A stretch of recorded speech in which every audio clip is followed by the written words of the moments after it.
Hi there, Lauren here from Waking with Wellness. Now today I wanted to come with you with a bit of yoga physiology. So how can yoga benefit your blood pressure? Now high blood pressure is something that many people struggle with. It often increases as we get older, but also generally quite prevalent in our society because we're living very busy and stressful lives. So when we're thinking about this, let's think about what happens when we're stressed. So when we're stressed in a physiological sense, the body goes into a sympathetic mode. So this is what is also known as that fight or flight adaptive response. And so when the body's in this mode, you get this release of stress hormones in the body, but also you get an increase in blood pressure. And that happens because the blood vessels around the heart dilate, so that energy really goes to the major organs, which is what we need if we're in this kind of survival mode. But the blood vessels in the rest of the body constrict, and so it's harder to get blood round to them. So overall, there are more blood vessels constricted in the body than there are dilated, which leads to an increase in blood pressure because the heart is having to work harder to pump blood around the body.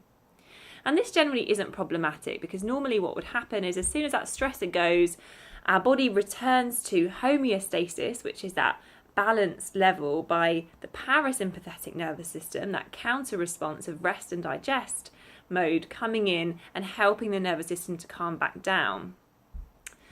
But the trouble is that often in our lives, especially nowadays, that stressors can be really continual. So we can find that throughout a day we are constantly having mini stressors, whether that's an argument at work or constant emails or whatever it might be, that stress response is coming a lot more frequently, and therefore we're in that sympathetic mode a lot more than we perhaps would normally be or would like to be. But also what can happen is that once the stressful event has passed, we often then ruminate on it. We often think about that stressful event, so we can start kind of going back through it in our minds. And what can happen then is that every time we're doing that and we're going back to it, that just thinking about the stressful event itself also has that same effect on the body. And so this, for example, when you're feeling anxious and you're thinking worrying, anxiety-provoking thoughts, that it sets off that cascade of stress hormones in your body and you get that increase in heart rate, etc. And so this is where yoga practices are really beneficial because it shows that we can intervene in different ways. And so one of the ways that's really important to intervene is through cultivating a sense of mindful awareness through our mindfulness practice and meditation. And so as we learn to sit with our thoughts and to sit with our minds, we can start to see when we are starting to ruminate on some of those things from the past, or we're starting to worry about the future. And when we can kind of let go of that story before we get too involved in the content, and before when we get involved in the content, it then sets off that stress response, we can learn to intervene more quickly so that we can allow that thought to come up and just to let it go and come back to present moment, which is going to help to stop that sympathetic arousal in the body. And the second way that we can intervene in our yoga is through breathing. And so the breath is so important because, as I've said in previous videos, it's one of the most powerful ways of controlling directly our nervous system. And so when we breathe more deeply, it helps to slow down the breath rate and increase the amount of oxygen that's in the body.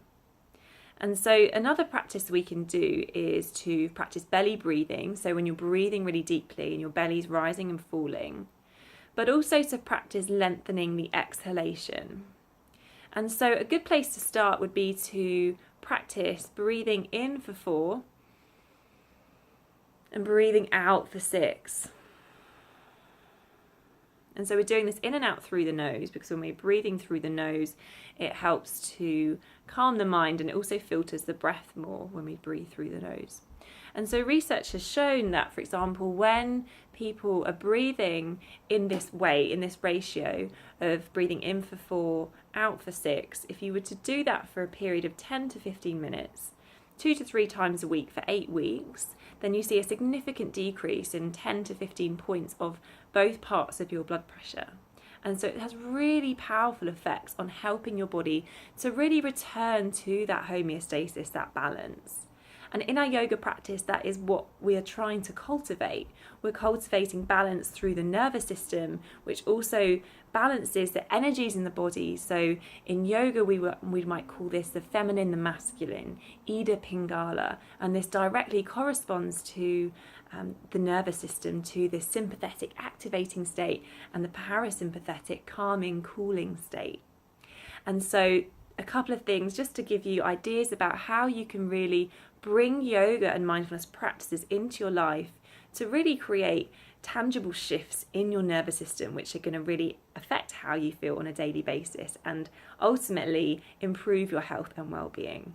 So that is it for now, and I will speak to you soon.